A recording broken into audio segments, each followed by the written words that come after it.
Hoje a gente começa uma jornada que vai ser, na verdade, uma primeira aula de uma série. Nosso objeto de estudo é, assim, nada menos que a Apologia de Sócrates de Platão.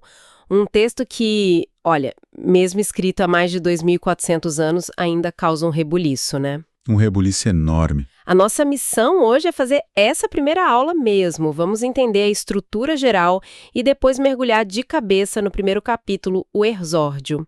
Para guiar a gente, estamos com o texto clássico da coleção Os Pensadores, com a tradução do Jaime Bruna e também um resumo analítico bem detalhado para a gente não se perder. E o que a gente vai ver aqui não é só tipo a ata de um julgamento antigo. Não mesmo. É o registro de um choque de titãs. O indivíduo contra o Estado, a filosofia contra a política. É sobre a coragem de defender uma vida de pensamento. Vamos lá, é isso aí. E, para começar, é fundamental entender o cenário. A gente não pode ler a Apologia como se ela tivesse sido escrita no vácuo, sabe? Sim, o contexto é tudo. Platão escreve isso na década de 390 a.C., ou seja, pouquíssimo tempo depois de Sócrates ter sido envenenado e executado.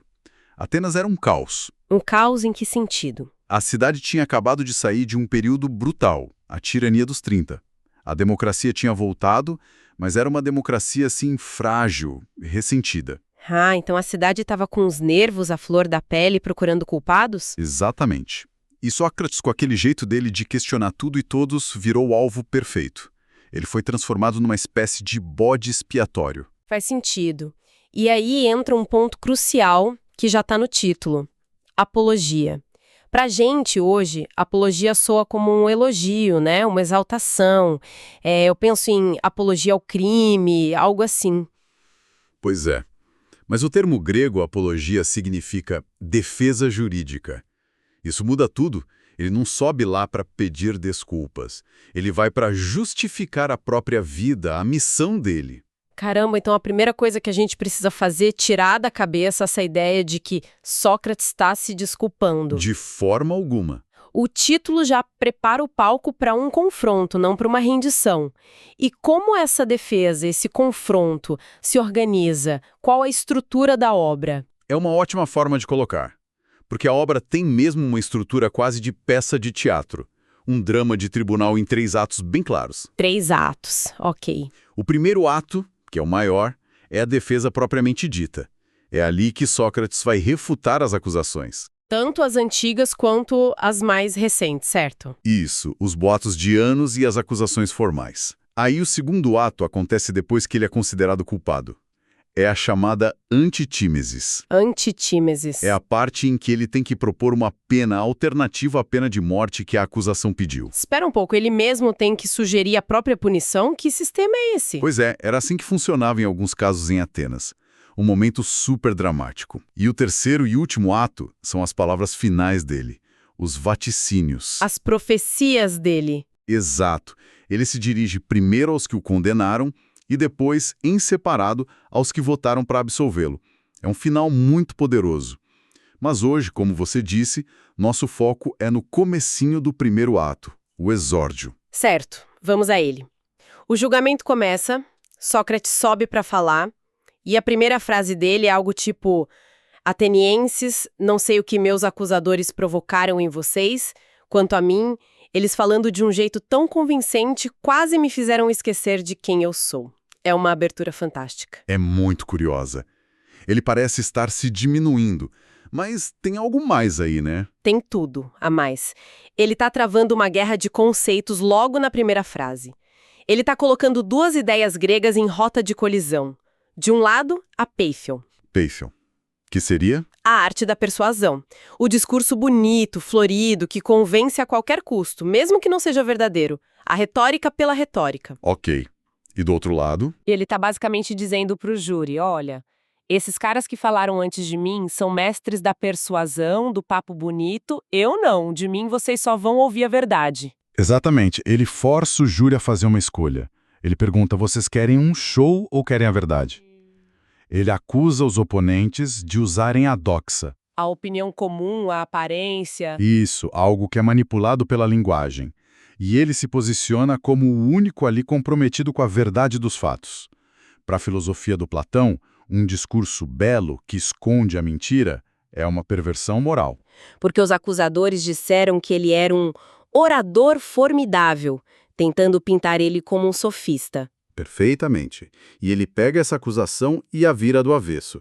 Ele responde algo como: bem, se ser um orador formidável significa dizer a verdade, então nesse caso eu admito que sou um orador, mas não no estilo deles. É uma jogada de mestre. Ele redefine o rótulo que queriam colar nele. Ele cria o que a gente poderia chamar de anti-retórica. Ele não está só negando ser um bom orador no sentido que o júri esperava.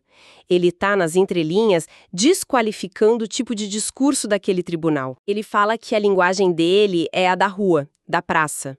Isso. Ele associa o estilo forense cheio de truques a um rapazola, a um jovem tentando impressionar. Em contraste, ele oferece a linguagem simples e direta da ágora. A mensagem implícita é brutal. A linguagem de vocês serve para esconder, a minha para revelar. E logo depois vem um momento que, para mim, é um dos mais fortes.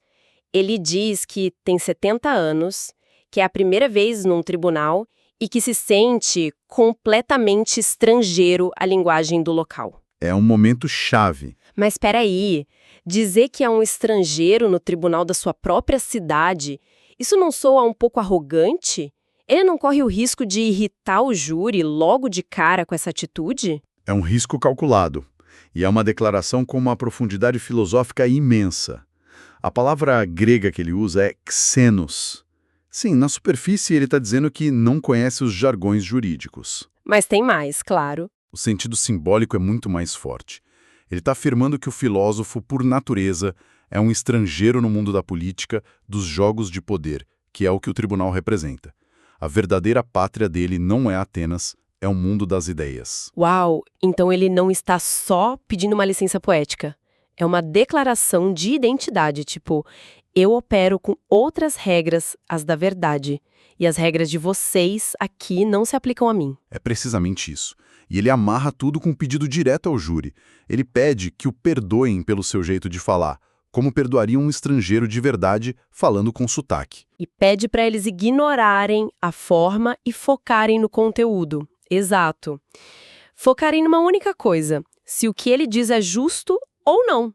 Ele diz, a virtude de um juiz é julgar com justiça, a virtude de um orador é dizer a verdade. Ele está, então, redefinindo as regras do jogo ali na hora, porque ele está dizendo, as regras de vocês não me interessam, vamos usar as minhas. Isso devia ser incrivelmente provocador. Provocador é a palavra certa. Como uma das nossas fontes aponta, isso não é uma defesa, é um ataque. Ele está deslocando o critério do julgamento. Ele tira o foco do quem fala mais bonito. E coloca no o que é justo e verdadeiro. Imagina a cena. 500 jurados, esperando um show de retórica. E, de repente, esse senhor de 70 anos, com uma calma desconcertante, pede para eles fazerem um exercício filosófico. O silêncio na sala deve ter sido ensurdecedor. Ok, isso é muita coisa para processar só na abertura. Se a gente tivesse que resumir a estratégia dele nesses primeiros minutos em, 3 ideias principais, quais seriam? Acho que a primeira, sem dúvida, é o estabelecimento dessa dicotomia, desse conflito entre a verdade e a persuasão. Ele obriga todo mundo a escolher um lado. Certo. Verdade contra papo furado. A segunda. A segunda é a primazia do conteúdo sobre a forma. É uma exigência radical. Não me julguem por como eu falo, mas pelo que eu falo. É uma ótima analogia essa do concurso de talentos. Em vez de cantar, lê um tratado de física. E a terceira? A terceira é a definição do papel do filósofo como um estrangeiro. A ideia de que quem busca a verdade sempre será, de certa forma, um forasteiro nos sistemas de poder, porque esses sistemas se baseiam em aparências, não na verdade nua e crua. Eu nunca tinha pensado nisso dessa forma. Ele nem começou a se defender das acusações ainda. Ele está primeiro colocando o próprio sistema em julgamento. É uma inversão total. E uma aposta altíssima. Eles colocam numa posição muito desconfortável. Para poderem julgá-lo, eles primeiro precisam refletir sobre como eles julgam.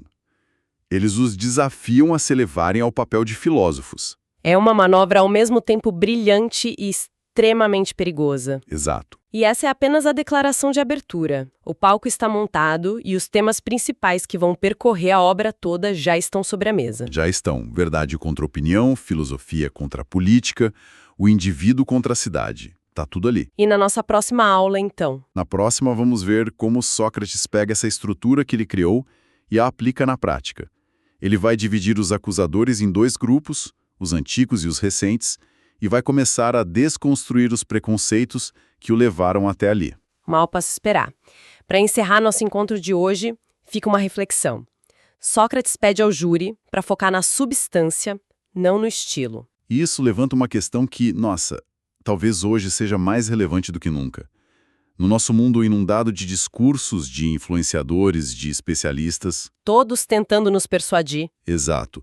Com que frequência a gente se deixa levar pelo estilo, pelo carisma, pela embalagem, em vez de analisar friamente a substância do que está sendo dito? A pergunta que Sócrates deixa no ar é: como nós, hoje, podemos aprender a separar o orador daquilo que ele realmente está dizendo?